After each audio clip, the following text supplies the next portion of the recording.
व महाराष्ट्र साहित्य परिषद पुणे शाखा शाहूपुरी सातारा येथील पुण्यशील राजमाता श्रीमंत छत्रपती सुमित्राराजे भोसले यांच्या जन्मशताब्दी निमित्त सातारा आजचा हा दुसरा दिवस आहे आणि त्याच्यामध्ये हे शेवटचं पुष्प आणि समारोपाचा कार्यक्रम या ठिकाणी संपन्न होतोय.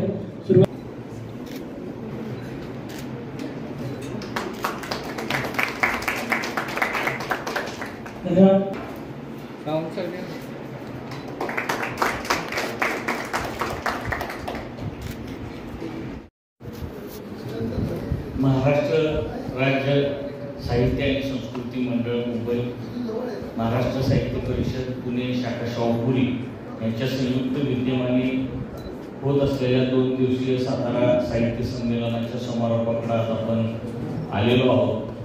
समारोपाच्या कार्यक्रमासाठी उपस्थित असलेल्या महाराष्ट्र साहित्य परिषदेच्या प्रमुख कार्यवाह सुनीताराजे पवार, त्याचबरोबर या कार्यक्रमासाठी आवर्जून उपस्थित असलेले कवी आणि गीतकार प्रवीण दवणे सर,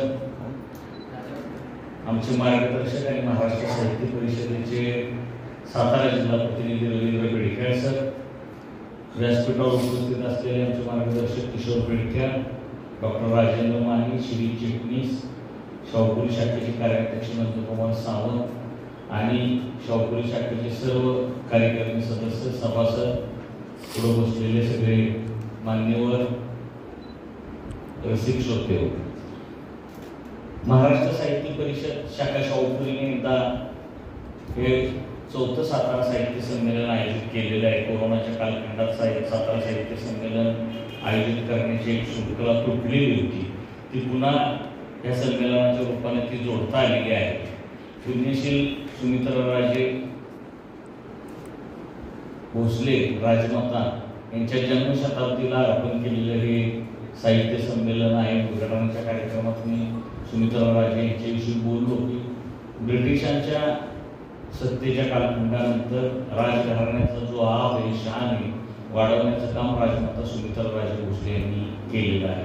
महाराष्ट्राच्या आणि देशाच्या वेगवेगळ्या क्षेत्रावर त्यांनी आपला प्रभाव टाकलेला होता आणि राजघराण्याला जी आज काही प्रतिष्ठा लाभलेली आहे ती मिळवण्याचं काम आणि ती वाढवण्याचं काम सुमित्राराजे यांनी केलेले आणि सुमित्राराजेंच्या कार्याला स्मरून हे संमेलन आपण करतोय. सातारा साहित्य संमेलनाच्या उद्घाटनाला होताना केलेलं भाषण असेल, सकाळी झालेला परिसंवाद असेल, नितीन बाबुकडे पाटील सरांचं व्याख्यान, म्हणजे एका उंचीवर हे संमेलन 2 दिवसात पोहोचलेलं आहे. नुकतंच मी अंमळनेरच्या साहित्य संमेलनातून जाऊन आलो. अंमळनेरच्या साहित्य संमेलनामध्ये जो दर्जेदारपणा नव्हता तो सातारा साहित्य संमेलनामध्ये आपण रसिकांना देऊ शकलो, याचा आनंद मला निश्चितपणे वाटतो. संमेलन होत असतात पण त्यातून एक चांगला विचार पुढे समाजापुढे ठेवला पाहिजे, समाजाकडे एक दृष्टी निर्माण झाली पाहिजे, समाजाला वेगळा विचार देण्याची परंपरा सातारा साहित्य संमेलनामध्ये आहे आणि ही परंपरा जोपासण्याचं, वाढवण्याचं काम पुढच्या काळात महाराष्ट्र साहित्य परिषद शाहूपुरी शाखा निश्चितपणे करेल.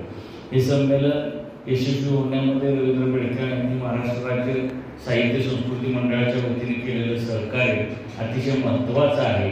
त्यांनी सहकार्य केल्यामुळे हे संमेलनाचा फार मोठा भार आमच्यावर काय पडला नाही. त्यांच्या सहकार्यामुळे हे संमेलन यशस्वीरित्या आज पार पडत आहे. आजच्या कार्यक्रमासाठी उपस्थित असलेल्या सुनीताराजे पवार हे आपल्या सातारा जिल्ह्यातल्याच आहेत. कोषाध्यक्ष म्हणून गेली 8 वर्ष त्या महाराष्ट्र साहित्य परिषदेत पुण्यात काम करत होत्या आणि नुकतीच त्यांची प्रमुख कार्यवाहपदी निवड झालेली आहे आणि महाराष्ट्र साहित्य परिषदेच्या प्रमुख कार्यवाहपदी निवड होण्याचा मान त्यांना मिळालेला आहे. सातारा जिल्ह्यातल्या मूळच्या असल्यामुळे आम्हालाही त्यांच्या निवडीचा सार्थ अभिमान आहे की आपल्या जिल्ह्याला महाराष्ट्र साहित्य परिषदेचं नेतृत्व करण्याची संधी या निमित्तानं मिळालेली आहे. सुनीताराजे पवार यांचं काम अतिशय चांगलं आहे. साताऱ्यासारख्या ग्रामीण भागातून पुण्यात जाऊन त्यांनी संस्कृती प्रकाशन नावाची प्रकाशन संस्था सुरू केली आणि प्रकाशन क्षेत्रात आपला एक दबदबा त्यांनी निर्माण केला. ग्रामीण भागातल्या अनेक नवोदित लेखकांना त्यांनी व्यासपीठ मिळवून दिलं. अगदी आर पाटील आबा यांच्या जीवनावरचं चरित्र सुद्धा त्यांच्या प्रकाशनाने प्रकाशित केलेलं आहे. माझ्या छोट्या बँकेची मोठी गोष्ट या पुस्तकाचं प्रकाशनही त्यांच्याच प्रकाशन संस्थेतर्फे झालेलं आहे. महाराष्ट्र साहित्य परिषदेत कार्यकर्त्यांना एकत्र ठेवण्याचं, बांधून ठेवण्याचं काम सुनीता राजेंनी नेहमीच केलेलं आहे. कर्तृत्ववान महिलेने ठरवलं तर ती कुठल्याही पदावर पोहोचू शकते हे सुनीता राजेंच्या कारकिर्दीवरून आपल्या लक्षात येतं. साध्या कार्यवाह, कोषाध्यक्ष आणि आता प्रमुख कार्यवाह अशा चढत्या क्रमाने त्यांची महाराष्ट्र साहित्य परिषदेमध्ये वाटचाल राहिलेली आहे. अनेक पुस्तकांचे लेखनही त्यांनी केलेलं आहे. कांडा ह्या त्यांच्या साहित्याला अनेक पुरस्कार सुद्धा मिळालेले आहेत. सुनीता राजे यांच्या निवडीबद्दल आज आपण त्यांचा विशेष सत्कार जिल्हा प्रतिनिधी रवींद्र बेडकर यांच्या हस्ते सुद्धा करणार आहोत. सुनीता राजे यांच्या कार्याला मी शुभेच्छा देतो. सातारा साहित्य संमेलनासाठी प्रवीण दवणे सर आलेले. प्रवीण दवणे सरांचं पूर्वी आपण साहित्य परिषदेतर्फे एक व्याख्यान आयोजित केलेलं होतं. एक गीतकार, कवी म्हणून त्यांची कारकीर्द प्रचंड मोठी आहे. अनेक पुस्तकं त्यांच्या नावावर आहे. एवढा मोठा माणूस आपल्याला ऐकायला ह्या निमित्तानं मिळतोय, त्यामुळं त्यांचेही मी मनापासून आभार मानतो. आपल्या समारोपाच्या कार्यक्रमानंतर लगेच प्रवीण दवणे सरांची मुलाखत होणार आहे आणि निश्चितपणे नवीन काहीतरी चांगल्या गोष्टी आपल्याला ऐकायला मिळतील याचा मला विश्वास वाटतो. सातारा साहित्य संमेलनाच्या समारोपाच्या कार्यक्रमाचा प्रस्ताव कुठलाही कार्यक्रम असला तर त्याच्यासाठी हवे तसे कष्ट असतात आणि त्या पालखीची भोई होणारे खूपच कमी लोक असतात. कारण पालखीच्या पुढे नाचणारे भरपूर असतात, पालखीच्या मागे भरपूर असतात. पण काही असे विशिष्ट लोक असतात की जे पालखीचे गपचूप भोई होतात.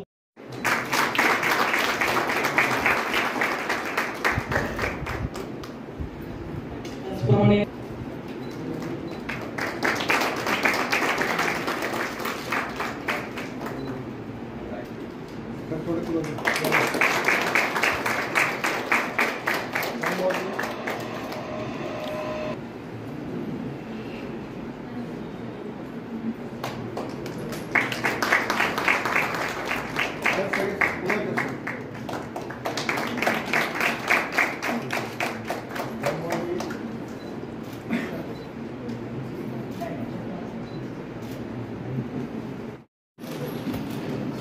महाराष्ट्र राज्य साहित्य संस्कृती मंडळाच्या वतीनं जी महाराष्ट्र साहित्य परिषदेची शाखा शाहूकरची खूप वेगवेगळे उपक्रम कायमच घेत असते.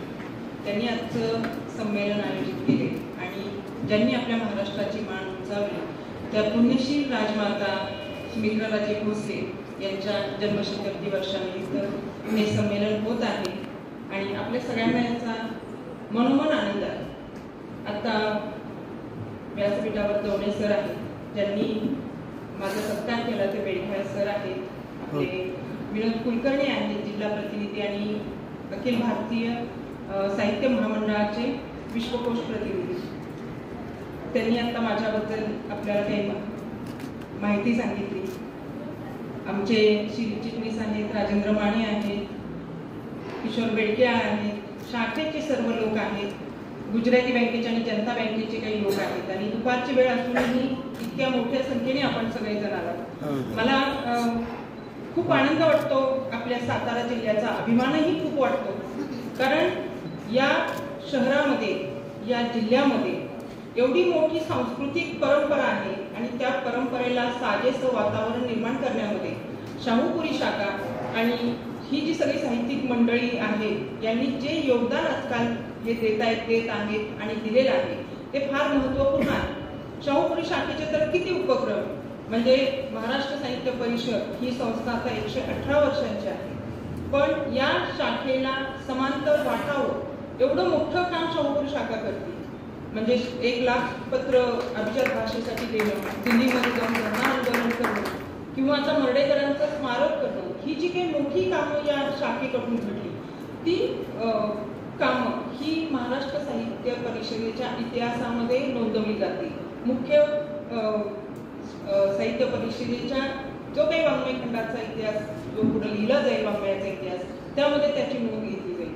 आणि हे सगळं करताना विनोद कुलकर्णी यांचं जे विजन असतं, जो दृष्टिकोन असतो, जो पुढं पाहण्याचा जो काही भाग असतो की हे आपल्याला करायला पाहिजे, हे आपण करूया आणि तुम्हा सगळ्यांना बरोबर घेऊन जे काम करतात त्यांनी आम्हाला खरं म्हणजे बळ आहे.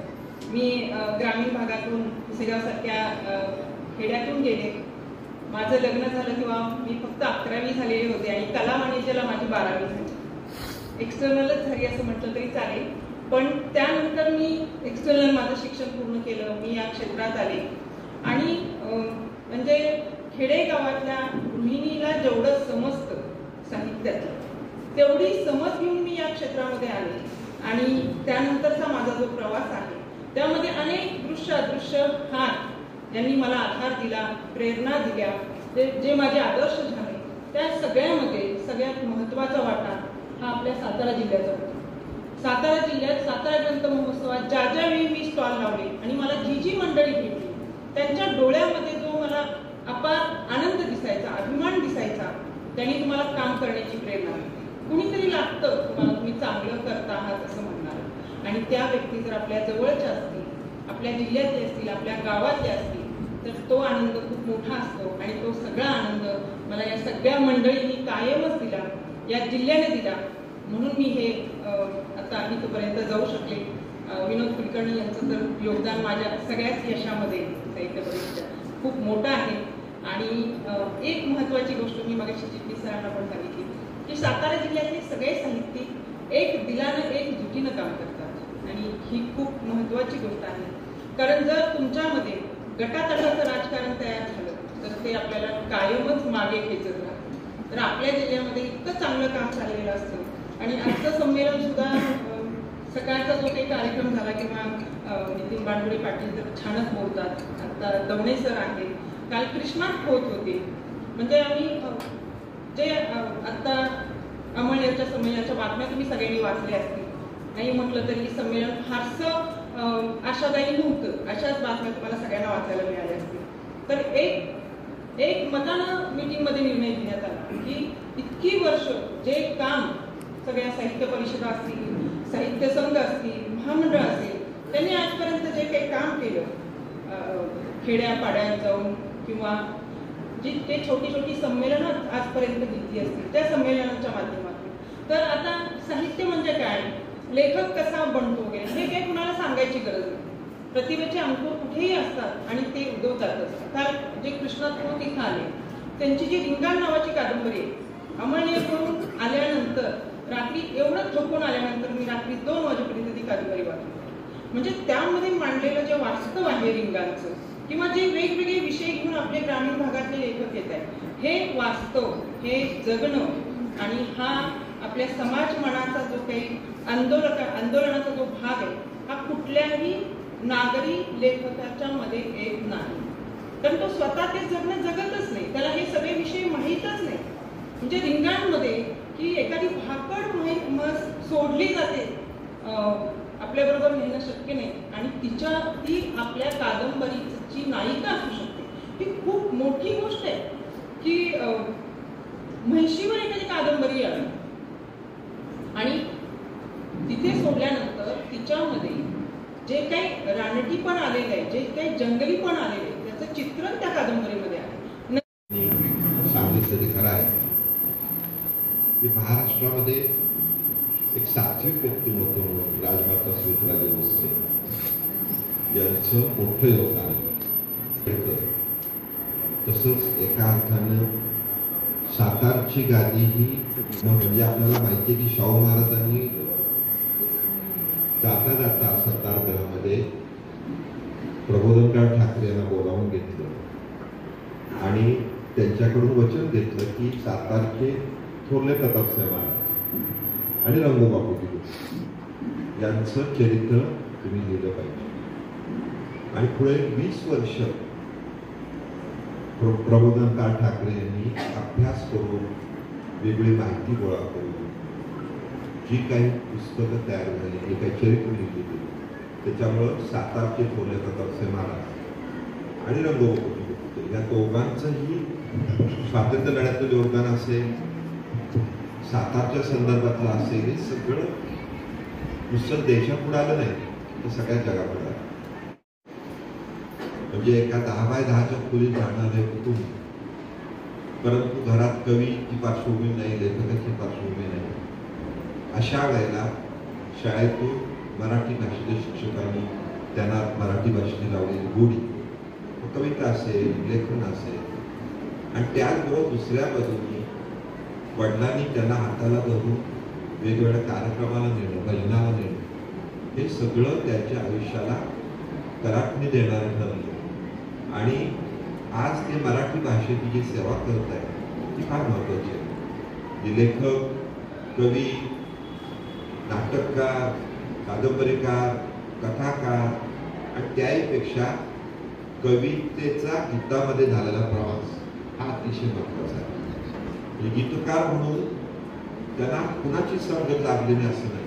35 वर्षामध्ये लता मंगेशकर, आशा भोसले, उषा मंगेशकर, सगळेजण या सगळ्यांचा जो सहवास लाभला आणि त्यांचा जो प्रवास झालेला आहे ते प्रेरणादायी आहे.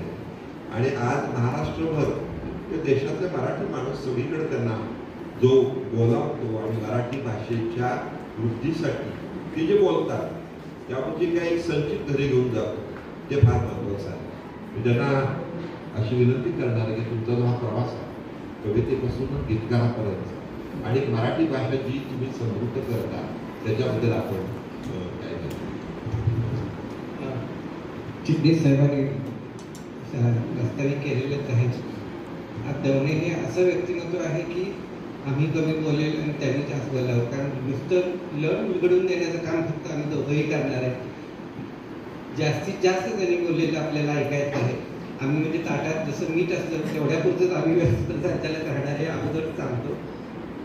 सरांनी आता प्रश्न सांगितलेला आहे की कविता, आम्ही नेहमी कविता करणारे कवी इथं खूप जण आहेत, पण कवितेचं गीत पण कवीला एक स्वतःला लक्षात असते की ती चाहूल असते. मला वाटते मला वाटतं की तुमच्या कवितेवरून तुम्हाला गीतकारची चाहूल कशी लागली की हे कवितेचं आता गीत होतं की आपले गीतकार म्हणून तुमची सुरुवात करणं होणार आहे. मला वाटतं. नमस्कार, मनपूर्वक नमस्कार. कविता नंतर फुलते, कविता नंतर फुलते, आधी आपण फुलून यावे लागते. कविता नंतर फुलते, आधी आपण फुलून यावे लागते. गाणे नंतर जुळते, आधी आपण गाणे व्हावे लागते. निळी रात्र वितळते, निळी रात्र वितळते, केशर पहाट उजळते. निळी रात्र वितळते, केशर पहाट उजळते, हिरव्यागार पानावर दवा सोने मिसळते. आधी डोळ्यातूनच आधी डोळ्यातूनच सारे चित्र पिऊन घ्यावे लागते. चित्र नंतर सजते, आधी आपण चित्र व्हावे लागते. कविता नंतर. आदरणीय व्यासपीठ आणि सभागृहाचं सुद्धा व्यासपीठ व्हावं अशा प्रकारचे शब्द, साहित्य, संस्कृती यांचा सार म्हणजे षड्ज सापडलेले सातारकर असेल. मला खूप आनंद होतोय की आज एका अतिशय ज्येष्ठ आणि प्रतिष्ठित व्यासपीठावर, विचारपीठावर मला या मुक्त गप्पा मारण्याची संधी 2 अत्यंत महत्त्वाच्या संस्थांनी दिली. एका अर्थाने महाराष्ट्र राज्य संस्कृती मंडळ आणि महाराष्ट्र साहित्य परिषद पुणे शाहूपुरी शाखा, या 2 शाखांचा एक उत्कट प्रीती संगम या निमित्तानं या सभागृहात झाला आहे. आणि आनंद या गोष्टीचा आहे की महाराष्ट्रात ज्यांच्या व्यक्तिमत्वाचा आणि कार्याचा ठसा आहे असे अनेक मान्यवर इथे उपस्थित आहेत. खूप बरं वाटलं की सन्माननीय सुनीताराजे पवार यांचा सत्कार तो क्षण मला टिपता आला. त्याचं कारण ताईंना माहिती आहे की गेले जवळ 25-30 वर्ष साहित्य परिषदेत मी एक अभ्यागत म्हणून, कधी पाहुणा, कधी त्यांचा स्नेही, कधी विविध कारणांनी मी आलो आहे. आणि त्या वेळेला आमची सुसंवादी मैफल झाली. त्यामुळे त्यांचा आणि माझा प्रवास आम्ही पाहिला आहे. आणि त्यामुळे प्रमुख कार्यवाह पद हे नुसतं टाळ्यांचं पद नाही, तर आपल्या महाराष्ट्राचं लक्ष ज्या पदावर आहे की त्या पदावरून आपण कुठलं शिखर गाठणार आहात हे महाराष्ट्र बघतोय. आणि अशा सत्काराच्या क्षणी राजमाता सुमित्रा राजे यांचा अरूप आशीर्वाद आज या सत्काराच्या निमित्तानं रूपवंत झाला आहे. टाळ्यांच्या गजरात आपण अभिनंदन करूया. सभागृहातल्या रसिक श्रोतांना वाटेल की प्रवीण सर बहुधा यांनी जे विचारलंय ते विसरले की काय? नाही, पण मला प्रास्ताविकाची ही पहिलीच संधी आहे आत्ताची. नंतर मात्र मी या तोंडी परीक्षेला सामोरं जाईन आणि तुम्ही जाताना काहीतरी मार्क्स मला देऊन जा, निदान काठावर तरी पास करावं अशी माझी एक विनंती आहे. पण कॉपी कुठली करणार नाही, गमतीचा भाग सोडा. पण एका प्रमुख अशा तऱ्हेच्या सांस्कृतिक गावात 2 दिवसाचं एक साहित्य संमेलन भरतं.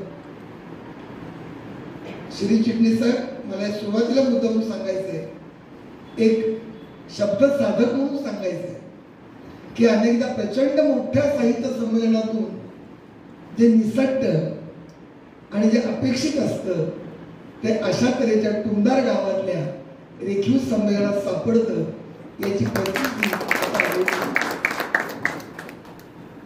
आपण ज्यांना अध्यक्ष यावर्षी केलं, खरोखर आनंदाने डोळे भरून आले जेव्हा बातमी वाचली तेव्हा. कारण अशा तऱ्हेची जी महत्वाची पदं आहेत ती सन्मान चिन्ह सुद्धा जेव्हा हातात घेता येत नाही आणि मग कोणीतरी 4 मदतनीस असतात ते आपली मदत करतात अशा वेळेला मिळते. परंतु कृष्णात खोत यांना इतक्या उमेदीच्या वयात आणि लेखणीच्या भरारीच्या काळात तुम्ही हे पद दिलं. आणि विनोदजी, कदाचित तुम्हाला कल्पना असेल नसेल, पण अशा तऱ्हेची पदं आपण किंवा बेडके सर किंवा ही सगळी मंडळी मिळून, त्याच्यामध्ये सगळी मंडळी आहेत, मानेजी, शिरीजी, नामावळ मी घेत नाही, पण माझ्या मनात आहे. हे मी एक व्यक्ती म्हणून सांगतोय की जरी आता आमच्या ताई म्हणाल्या असत्या की वाचक हा एक महत्वाचा पुरस्कार लेखकाला आहे, ते योग्यच आहे, पण एका विशिष्ट वयात पुरस्काराचाही वाचक होतो आणि तो पुरस्कार सुद्धा वाचक रूपी हातात योग्य वेळी मिळणं हे सुद्धा पुढच्या वाटचालीला उपकारक असतं. आणि ते पद तुम्ही खोतजींना दिलं म्हणून मी परिषदेचं टाळ्यांच्या गजरामध्ये अभिनंदन करतो.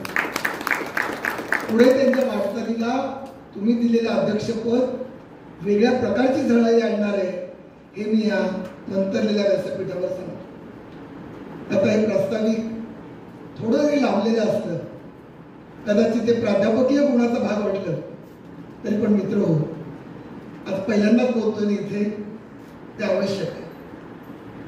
माझ्याशी संवादक म्हणून एक सर्जनशील लेखक डॉक्टर राजेंद्र माने आणि एक उत्तम संयोजक आणि अनेक संमेलनं घडवणारे, शिक्षणात महत्वाचं स्थान असणारे आदरणीय श्रीजी चिटणीस इथे आहेत. ते दोघांनी मिळून संयुक्त असे कुतूहल आता छेडले. ते कुतूहल असं होतं जे तुम्ही ऐकलं की थोडं जडणघडणीबद्दल आणि लगेच वेळ जाऊ नये म्हणून माने सरांनीच कवितेचं गीत होताना कुठल्या चावली आले. फार छान प्रश्न आहे तुम्ही. थोडक्यात मी सांगेन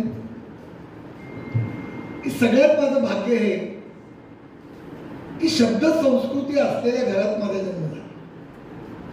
अर्थ संस्कृती कदाचित नसेल, मी एवढंच सांगेन, मी काही त्या परिस्थितीचा दागिना मिळवत नाही.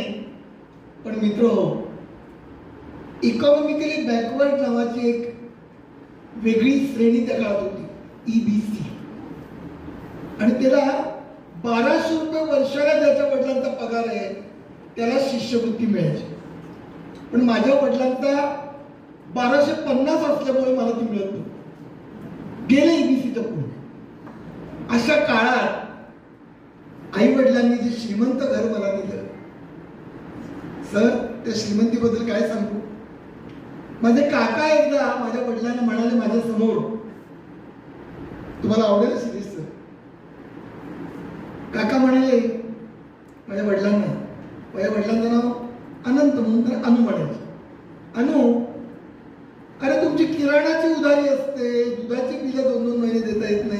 4-4 महिने भाडी देता येत नाहीत.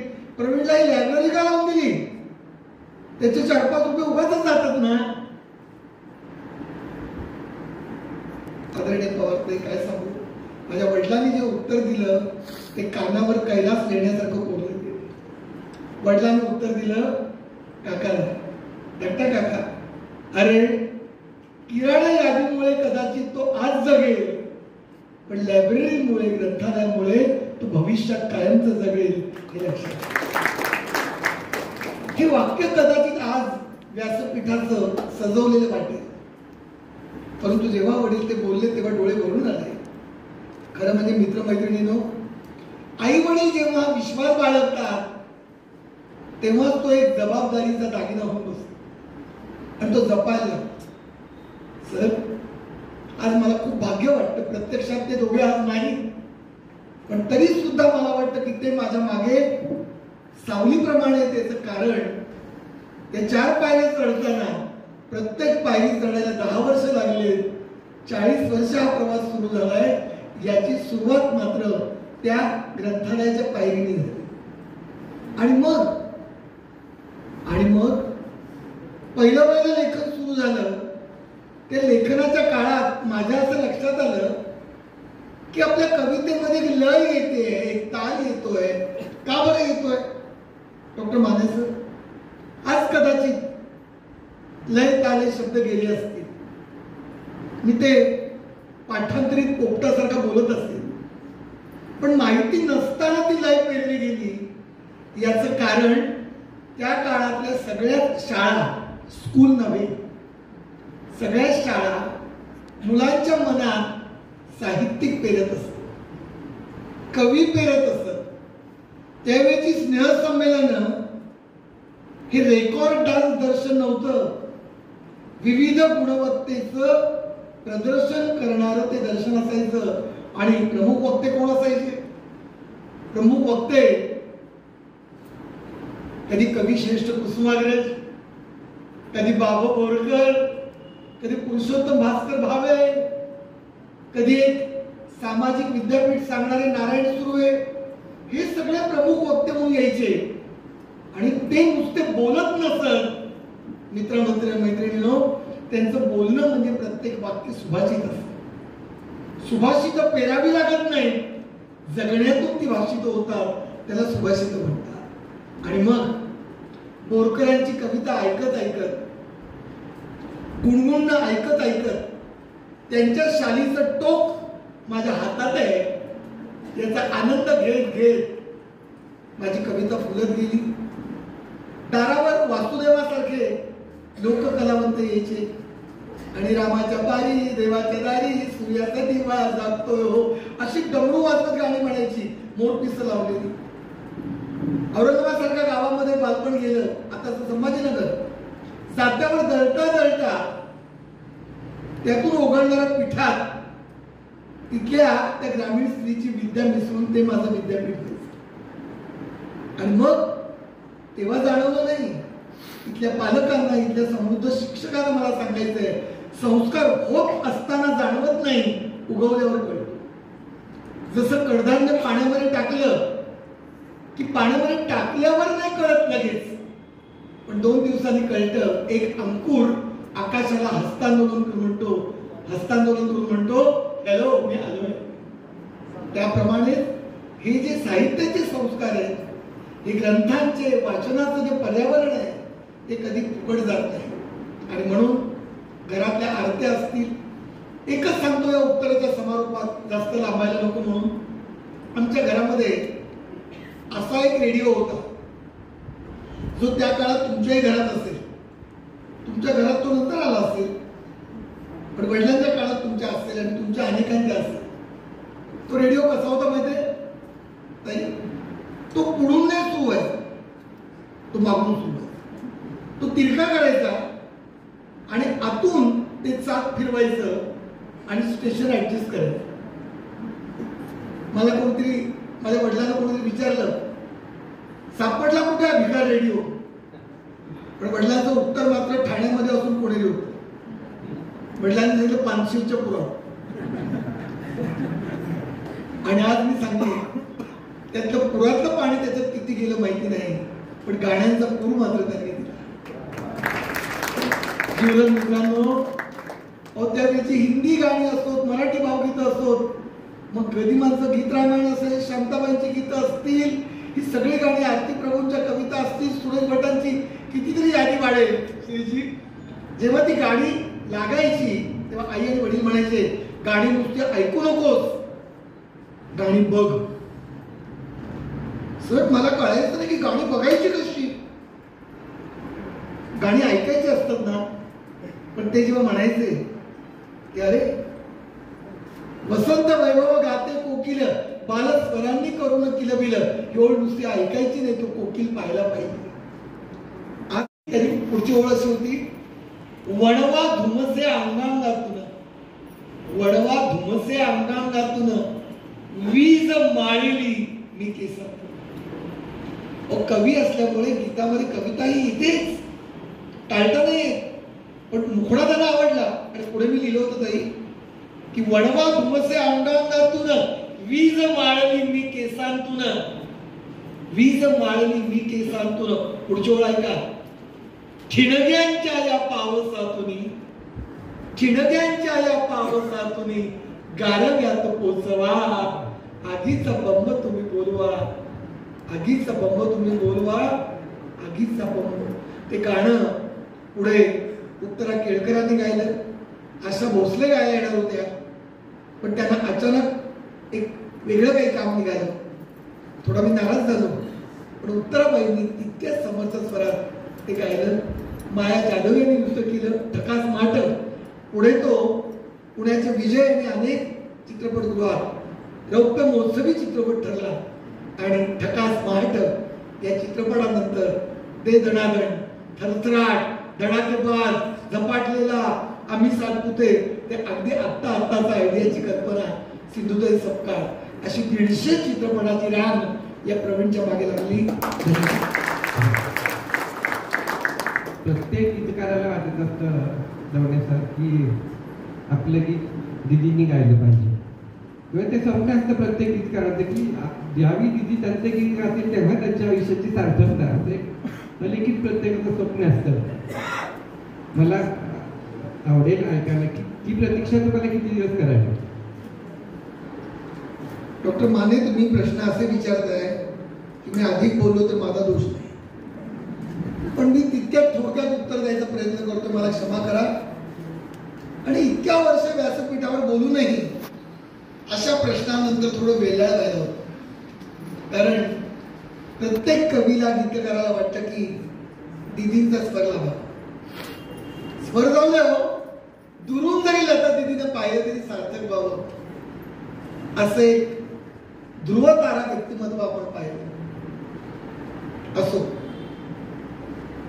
जिथे जिथे मी मंदिरात जायचो, भाबडं वाटेल पण वाटू दे, कलेच्या क्षेत्रात हा भाबडेपणा ओलावा निर्माण करतो.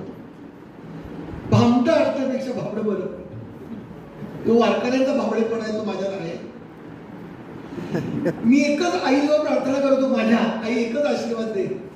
माझ्या आईला म्हणायचो 2 तरी ओळी दिदींनी गाऊ दे ग. आई डोक्यावर हात ठेवायची, अरे 2 काय, अनेक गीत गातील, पण ते आशीर्वाद होते. गंमत म्हणजे खूप प्रयत्न चालला होता, ते जाऊ द्या, खूप सांगता येईल. एकदा नाशिकचे एक संगीतकार श्रीकृष्ण चंद्रात्रे मला म्हणाले, तुम्हाला सप्तशृंगी देवीची आरती लिहायची. म्हटलं, आणि पुढे त्यांनी एकदम एसी मध्ये घाम फुटावा असं वाक्य सांगितलं, लता दिदी गाताय. अरे सप्तशृंगी देवीची आरती आणि स्वरांची महालक्ष्मी गाते. कोण गातंय पण महत्वाचं असतं. बघा, तुम्ही कवी आहात, क्षमासिकाला द्यायची कविता कुठली कुठली आपण ठरवतो. सगळ्यात आपल्या आवडते आहेत, तरी पण प्रत्येकाचा एक जॉनर, एक पोत असतो मित्र. आणि ती आरती मी लिहिली. पुढे 4दा-5दा मी रेकॉर्डिंगला गेलो, पण कधी दिदींना ताप आलाय, कधी काही कारण. आणि तेव्हा मोबाईल नव्हते, आणि मी ना माझा फोटोग्राफर घेऊन जायचो. कारण तो क्षण टिकला पाहिजे ना. पहिलं गाणं दीदी गातायत आणि वयाच्या हिशोबात तेव्हा मी 23-24चा एक पोरगा आणि कुठला फोटोग्राफर परवडणार, पण डोंबोलीहून मी घेऊन जायचो त्याला आणि दिदी आल्या नाहीत तरी पैसे द्यावेच लागायचे. नोकरी नुकतीच लागलेली, पगार 120 का 140 क्लॉक आवर बेसिसवर. गंमत म्हणजे मला वाटलं आता नाही गाणार, तो योग नाही आहे. वाटलंच मला की नाही येत.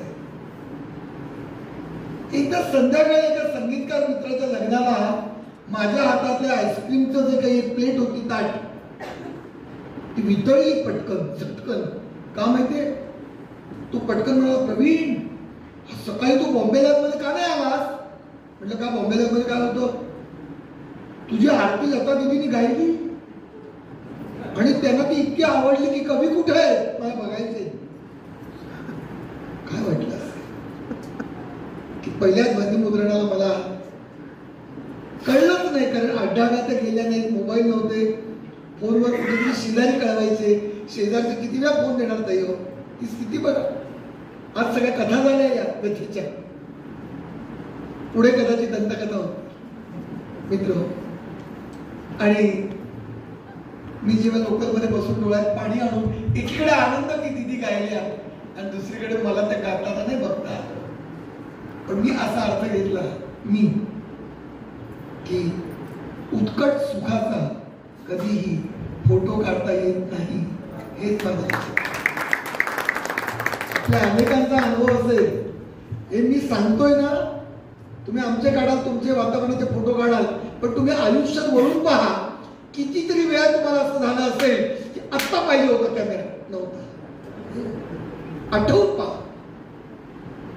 मी उगीच बोलत नाही, काय आहे नियतीचं काही माहिती नाही, पण ती एक आठवण. पण पुढे मी या आत्ताच्या परिच्छेदाचा समारोप करताना सांगेन, पुढे मात्र दीदींशी एक स्नेह जमला. कारण पुढे आपल्याकडे हे उत्तर येणार नाही, म्हणून मी सांगेन की नंतर एक रात्र मंतरलेली 25 आठवडे चालला. त्यातलं शीर्षक गीत आहुती रौप्य महोत्सवी ठरला. शीर्षक गीत शुभमंगला सावधान रौप्य महोत्सवी झाला. त्यातलं भक्तिगीत आणि माझा छकुला मधलं माझा सोनुल्या किती करशी खोड्या भारी, एक साधं असं गाणं दीदीने गायलेलं, निवेदितावर ते चित्रित झालंय. अशी अनेक गाणी गायली. आणि मित्र हो, माझं भाग्य हे की लता दीदींच्या घरात प्रभू कुंजात जिथं त्या रियाज करायच्या, जिथे मास्टर दीनानाथांनी त्यांना दिलेली वीणा आहे, जिथे स्वामी विवेकानंदांचं छायाचित्र आहे, तिथे मला त्यांच्या खोलीत बसून मीनाताई, उषाताई, आशाताई आणि दीदी यांच्याबरोबर अनेक भावगीतं लिहायची संधी मिळाली. स्वरमंगेश पुस्तकात आता आहे की नाही माहिती नाही, आज आहे का साई? नाही, एखादा असेल तर त्यामध्ये त्या ओळी हे केल्या. जेव्हा त्या 2 ओळी लिहून स्वाक्षरी करून माझ्या जवळ लिहिल्या, मी घेरी येऊन पडलो कसं नाही.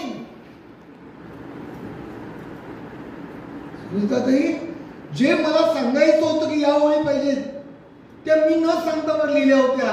दुरितांचे तिमिर जाओ, विश्वस्वधर्म सूर्य पाहो, जो जे वाक्षी दिदीच्या अक्षरात माझ्याकडे आहे. मी त्याला सांगितलं नव्हतं, याचं लॉजिक माझ्याकडे नाही, कारण गणिताचं लॉजिक लावता येतं, अगणिताचं नाही.